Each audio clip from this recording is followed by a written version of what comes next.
Masa lalu kamu enak nggak? Enggak. Tapi ya diterima aja gitu.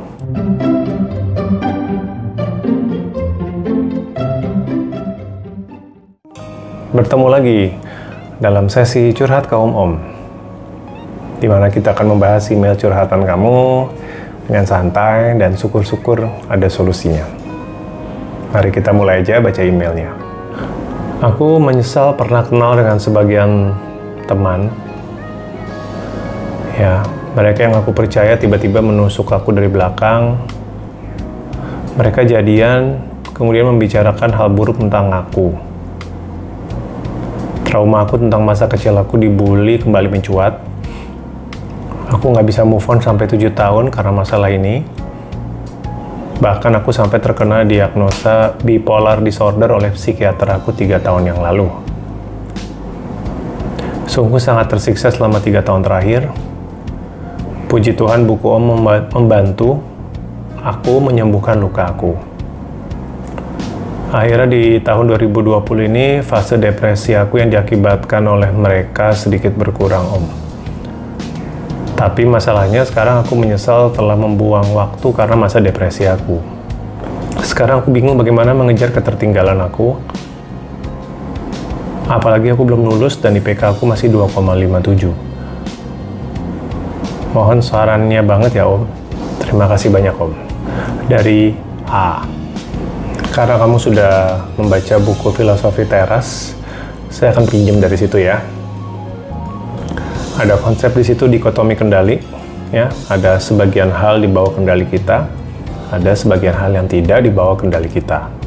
Salah satu hal yang tidak di bawah kendali kita itu adalah masa lalu. Jadi kalau kamu bayangkan timeline, ya, garis waktu, kemudian ada kamu di titik now, di titik saat ini, maka apapun yang di belakang kamu itu sudah di luar kendali, sudah masa lalu. Kalau dia sudah ada di masa lalu, sudah tidak di bawah kendali kita, maka tidak bisa diapa-apain kan?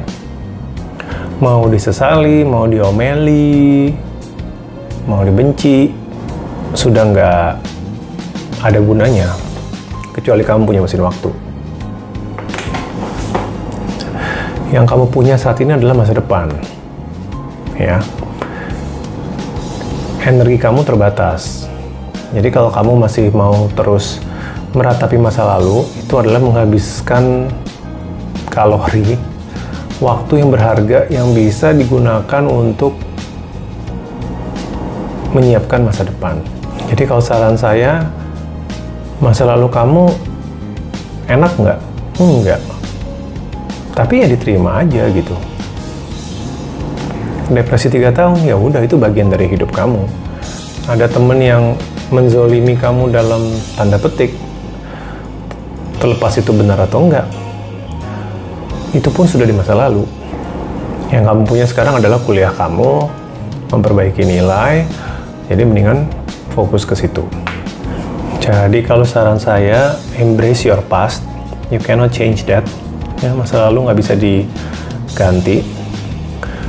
Dan supaya masa lalu yang tidak enak ini menjadi tidak sia-sia, jadikan itu sebagai lembaran pelajaran buat kamu.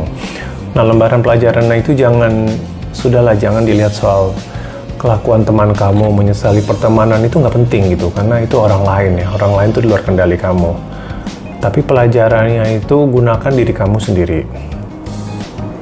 ya, bahwa kamu bisa melalui fase masalah mental, kamu bilang kamu bisa lebih baik, itu kamu harus bangga loh. Itu sesuatu yang kamu perjuangkan gitu, ya. Jadikan itu sebagai bekas luka tapi yang membanggakan gitu. Kamu pernah berjuang, kamu pernah survive, dan itu jadikan motivasi buat kedepannya. Ya udah, saya pernah struggle, ya, saya pernah bergumul. Saat ini saya lebih baik. Saya nggak mau lagi ngeliat ke belakang, nggak mau menuduh-nuduh siapa penyebab depresi ini, udah irrelevant. Yang saya punya hanya IPK. dan kuliah. Kamu nggak akan pernah tahu masa lalu kamu itu mungkin menjadi sumber kekuatan dan inspirasi untuk kamu sendiri ke depannya. Jadi anggap aja netral ya, kalau di filosofi teras dilihatnya sebagai netral aja.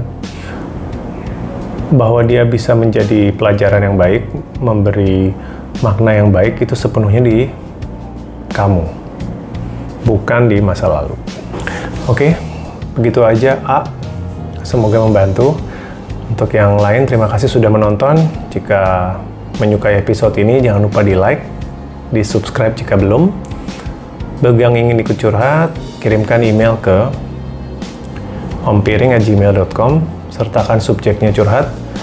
Isi email jangan terlalu panjang, nanti tidak dibacakan, dan tuliskan nama yang ingin kamu tampilkan dalam video. Oke, itu aja. Terima kasih. Stay healthy.